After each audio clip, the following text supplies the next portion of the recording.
Okay mga Kaworski, so meron tayo ditong gawa B1 na na Honda Click. Ang kodo nyo ay 12.128 ayan, 12,800.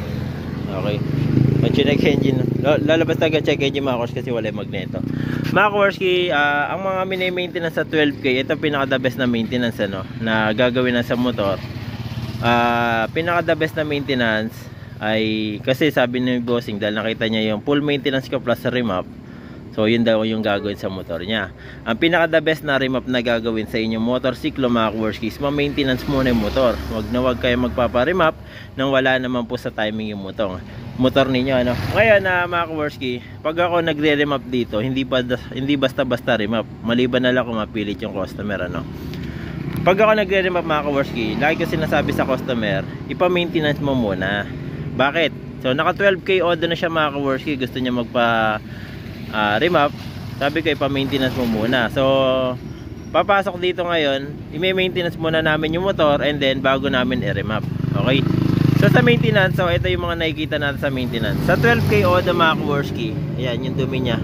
Marumi magneto kung mapapansin niyo sa may ibabaw. O, diba? Marumi yan. Okay? Nakita na ng may-ari yan.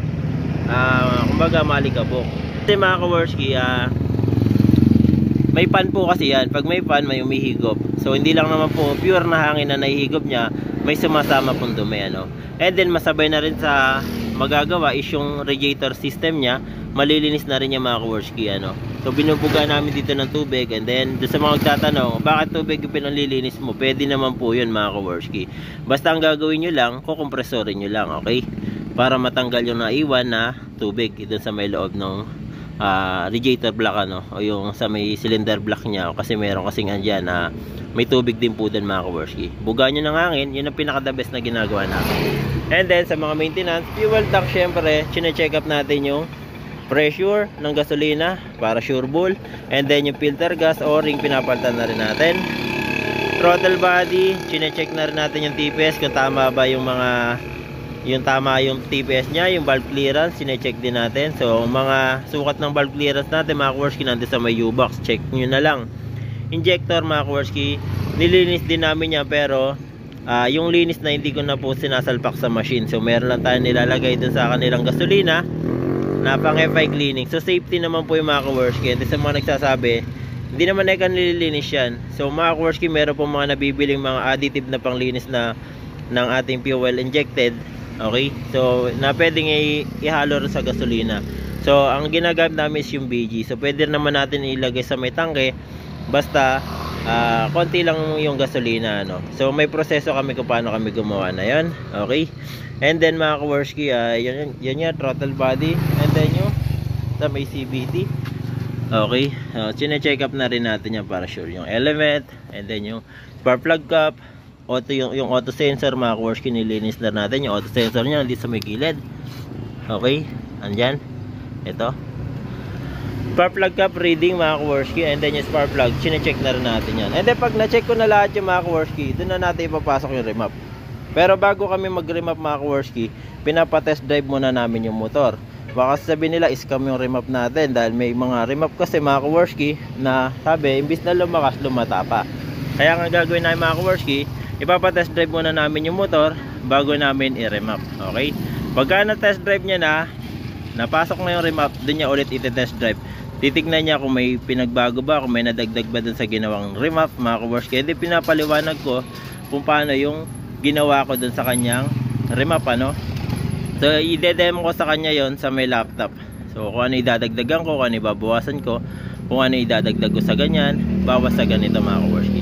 Sila mga Kaworski, ganun ako gumawa rito sa shop. Dinedemo ko para hindi kayo na-scam sinasabi ng iba, budol daw ang remap. Okay, depende po yan sa gumagawa mga Kaworski.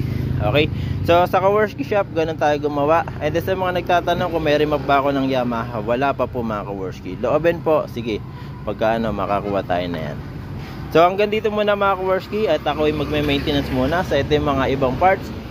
CVT, ganyan, dumi radiator, yung magneto nya, kasama na rin po yan sa mami-maintenance or makukulayan doon sa pag-uusapan natin presyo. So hindi po ang target namin is yung makulayan lang yung magneto. Ang target namin is matanggal yung dumi na naipon dito sa ating magneto. Okay? So yun muna mga Kaworski, tapusin ko muna ta.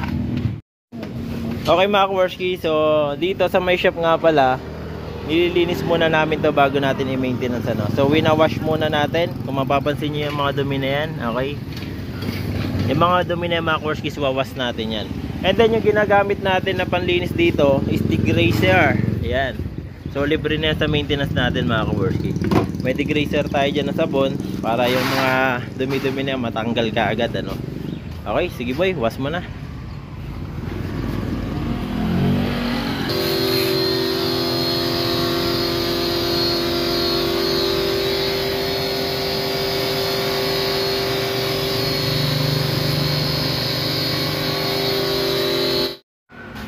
Okay mga Kaworski, so ito na yung motor. Ayan, kung mapapansin nyo, talaga ng fresh na siya, no?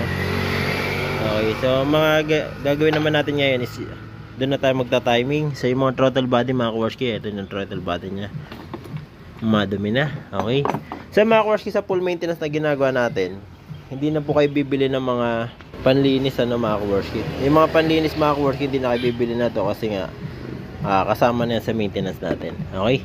So valve clearance, check na natin mamaya. So yung stator nya, yan, napakalinis na no? And then mga Kaworski, sa may magneto naman, so syempre ginagawa namin dito ay inaano muna natin, tinatanggal muna natin yung kalawang. Kung papansin, ito kalawang. So ayan, natanggal ko na ano. And then tsaka natin siya kukulayan. So sa kulay naman mga Kaworski, kahit anong kulay, wala namang problema dyan. Dahil di naman po nakikita yan. So ang kulay na ilalagay ko ay ito, parang light blue ano. So mamaya makikita nyo yan pag nayari na. So ayan, sa mga gagawin natin. So ganyan lang kayo magproseso dito. Pakalinis na, tapos mamaya fuel tank, check na rin natin yan. Then yung pressure ng gasolina, check na rin natin. Spark plug cap. Ayan. So, CVT, goods na. And throttle body. Alright. Okay mga Kaworski, so ito na yung kanyang filter gas sa loob ng 12K. Ayan, ayan siya. So para may idea kayo sa 12K ano. So ayan, di pa na mapapalitan yan. And then ito mga Kaworski, may kalawang ano. Ito, kailangan kasi tanggalin niya para may pasok ulit yung o-ring na bago ano. Hindi pa pwedeng ibalik yan ha. Tapos ito mga Kaworski, binabar na rin namin ng Kobe para malinis yung intake niya no. So mamaya sunod na namin dyan yung spark plug tsaka yung auto sensor. Ando naman sa ilalim yun. And then yung sa may magneto, ito na yung kulay. Ayan, light blue. Ganda no. So yan yung kinulay line namin. Wala nang problema kahit anong kulay yan. Importante may kulay siya, hindi siya kakalawangan. Okay, so yan muna. Okay mga Kaworski, so ito na po yung oxygen sensor nya o yung auto sensor ano. And then sa spark plug nya naman is okay naman siya, pero request kasi ng may-ari palitan na raw namin ano. So papalitan na rin natin yan. Okay, and then ilalagay natin na spark plug is G-Power. Okay, yung G-Power mga Kaworski, ganito po itsura na. So ito lang kasi nilalagay namin dito sa may shop. Apat na to. Ayan. Okay. And then ito lilinisan ko na lang muna. Okay. And then valve clearance. Ayan. Okay, so mga Kaworski, yung oxygen sensor pala hindi ko na napakita sa inyo na nalinisan ano. So bakit kasama sa nililinisan mga Kaworski yun? Mas the best kasi nalilinisan yung oxygen sensor, yun nasa ilalim. Okay. Kaya ako namin nililinisan mga Kaworski oxygen sensor na yan ay para makaingay yung ano, yung makaamoy pala siya, hindi makainga, makaamoy. Kasi siya rin yung nag-uutos kay ECU na okay yung ano, okay yung gasolina, okay yung hangin, di ba? So yan, yung wideband sensor na yan mga Kaworski ano. So ito kasi yung dinesign ng engineer para din sa motor natin ano. So kasama yan sa nililinis namin. So wala naman kaming ginawang panlinis dyan, kundi muhon lang ano. So yung cap brush lang ginamit ko, ito lang. So yun lang ang ginagamit namin panlinis. So kumikintab naman yun. And sa spark plug, napalitan na natin yan. Para timing na timing, di ba? Pagka ginamit na may-ari yan, full maintenance pa lang, may makikita na siyang result. Sabihin niya para na siya naka-remap. De, joke lang. Mas the best talaga kung naka-remap, syempre. Syempre, kikita kami ron eh. Kaya sinasabi namin the best, di ba? Tama ba? Pa-plastikan pa ba tayo, di ba? Hindi, syempre, huwag kayo papayag sa amin na magpaparemap guys, walang mangyayari sa motor, di ba? Okay, so ayan mga Korsky.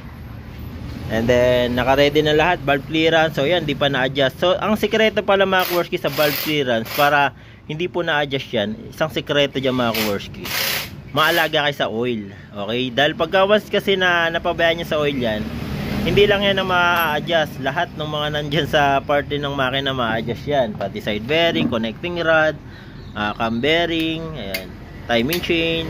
Pagka natuyuan, yun ang ma-adjust. Kaya kung maalaga sa langis mga Korsky, okay na okay yan, all goods. Okay, so ito na yung kanyang throttle body. Yan, wasabi na, ano, wasabi. Okay, and then kakabit na natin mga Korsky. So kabit na natin yan. So sa magnetic kakabit ko na rin. So abatan nyo mga Korsky, mga gagawin namin. Papanda rin na namin to. Alright. Okay, so mga Korsky, ito na yung motor, ano. Syempre check upin din natin yung kanyang pressure. So all good, 45 to 46 psi, good yan. Okay, hanggang 3 bar kasi mga Korsky, ano. Kapag sa psi naman 45 to 46, ayan, okay na okay siya. And then ang kanyang tingnan natin kung may singaw. So dito sa minor medyo mababa, ano. Pero pagka ita-timing yung minor mga Korsky, dapat nasa tamang PCT degree siya, no. Yung init ng makina o yung init ng coolant o makina o ECT, engine coolant temperature, o yung mismong makina may init, doon nyo palang ita-timing yung tamang minor nya para sure full. And then pagka naman may singaw yung mga Korsky, yung mga o-ring ng mga throttle body natin, check upin lang natin yan. Pag tinakpan mo, dapat mamatay yan. Syempre ika tinakpan mo. At mamatay yan, ha. Okay, so namatay, ibig sabihin goods, walang singaw ang kanya mga sensor. Pero pag di namatay yon, may singaw ang mga sensor tuloy, o yung mga o-ring. Okay. So dito mga Korsky, yung panlinis kasi ng injector, dito na lang namin nilagay. So pwede rin naman, pwede rin naman sa BG, kung saan nyo gusto. Problema doon. Dito naman kasi mga Korsky, dito natin nilagay, para yung pressure nya saktong-sakto. Pero kahit naman yung BG ang gamitin natin mga Korsky, yung parang galon natin na ano, basta't meron kayong gauge, sure full yun. Titimply nyo na lang yung 3 bar ang lagi ko nilalagay. So ngayon, dito ko man nilalagay para mabilis ang proseso namin. Ikakabit na namin kasi yung kaha mga Korsky, para mamaya, ta-timing na lang namin. Okay? So yan mga Korsky, ganito kayo magproseso ng gawa rito. Kaya kung gusto nyo mga Korsky yung gawa namin, maaari kayong bumisit dito sa aming shop, ano. So mamaya kasi i-remap pa natin to. So tatanungin ko muna yung may-ari kung ano yung performance nung full maintenance namin natin. And then pagka na full maintenance na test drive nyo na, i-remap na po natin yan. Okay? So dito, bali 45 minutes yung gagawin namin proseso na ito mga Korsky, na naka-idle lang siya, ganyan. Alright. Okay, so mga Korsky, ito na po yung ito na po yung Click 125. So papatest drive muna namin yung full maintenance namin, and then bago natin pasok ang remap, tigay ito, test drive mo muna. Syempre sa full maintenance, tignan natin reaction ng customer. Dyan lang, pwede na. Oo. Sige. So mga Korsky, ayan, tetest drive niya muna, and then papasok natin yung remap mamaya. Ready lang muna natin. Pero yan, na-demo ko na doon sa may-ari yung yung remap na ginawa ko, dinemo ko na yan. Okay lang naman malaman nila yan, bakit pa binabayaran nila yan, diba? Okay. So mamaya ilo-load ko na lang dito yan. Okay, hintayin na lang natin. Okay mga Korsky, so ito na yung motor. Ano, full maintenance, kamusta? Okay na, idol. Ha? Mas gumanda ba atak sa full maintenance? Gumanong mila ngayon eh. Ha? Gumanong mila. Okay. So ito mga Korsky ha, maintenance pa lang po yan ha. Maintenance pa lang yan. So gumanda umila. Okay, and then ngayon pasok natin yung ano, remap. Aba sabi niya scripted ano. Ipapakita ko sa inyo yung ano niya, yung plus na hindi pa ito na-re-remap ano. Salpak muna natin para sigurado walang iskama na, 'di ba? Kung gusto niyo hindi kayo may scam sa remap mga Korsky pagdating sa mga Honda, subukan nyo kami. Okay, so ito, check mo natin. I-on ko ngayon yung susi. Okay. So yung plus count nya 0 po ah. Yan. Ngayon, ito na po yung nagawa namin. So dinemo ko na yan sa may-ari. Lulukoyin ko pa ba? Nandito yung may-ari. Okay.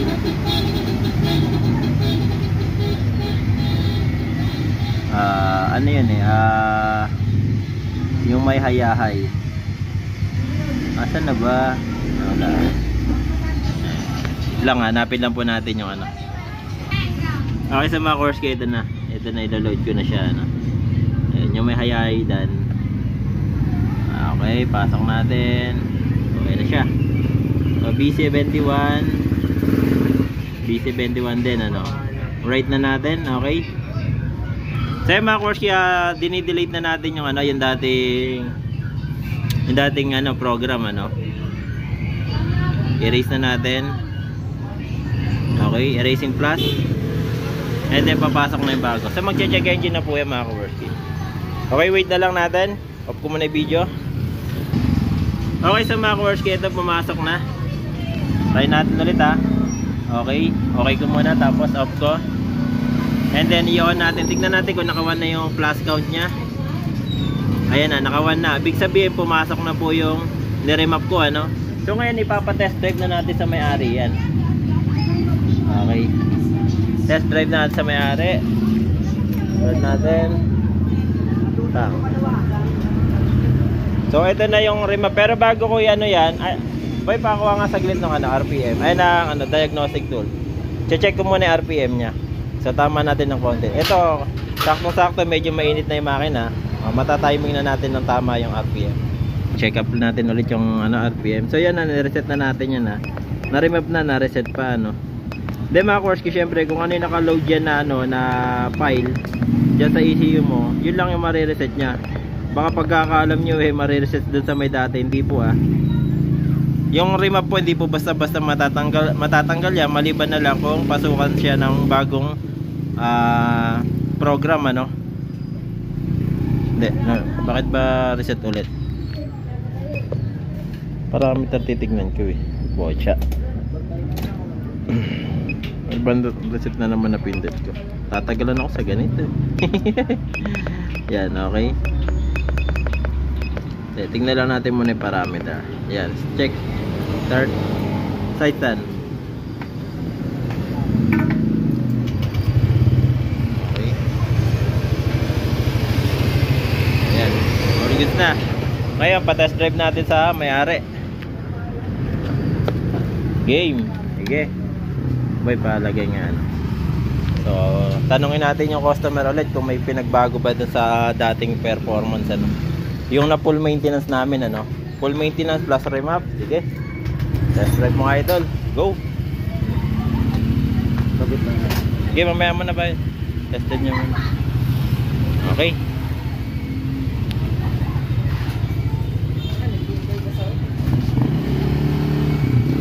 Bigay mo.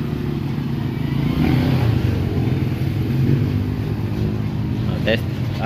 Hintayin natin. Tingnan natin yung result nung ano nung may-ari ano. Yung kung okay ba. Oh, kamusta yung ano? Okay na, idol. Hindi, yung may nadagdag ba? Gano sa tingin mo? Mga gano? Siguro ito 100% eh. Hindi mga Korsky syempre pagka na-remap may nadadagdag talaga. Huwag kayo papayag sa amin mga Korsky na walang madadagdag. Pero siya, malata pa nga siya gumamit eh. Pagka gumamit siya, ataw ko yan talaga. Testing ko nga sa'yo. So mga Korsky, ito yung mga proof evidence natin. Sila yung mga customer. Hindi scripted to. Magbabayad sila sa akin, scripted. So mga Kaworski, sa mga hindi naniniwala, huwag na lang kayo magpunta rito. Pero rin sa mga gusto mag-try, pasyal kayo sa amin mga Kaworski. Ang location natin ay Busos, Bulacan. Okay? Na malapit tayo sa may mismong barangay hall na Malamig, Busos, Bulacan. So ayun o, tingnan mo, naging suwabe yung tunog ng pipe mo. Kanina, di ba, mainga. Hindi, tsaka parang basag yung tunog. Ngayon, ang ganda ng tunog, oh. Kasi nakatama RPM, gan lang yun. Then mga Kaworski, sa mga gusto magpagawa, PM na lang kayo sa akin. Ang location natin ay Busos, Bulacan. Search nyo na sa Google Map, Kaworski Motor Shop. So, testing ko lang yung motor nya. Scam to boy.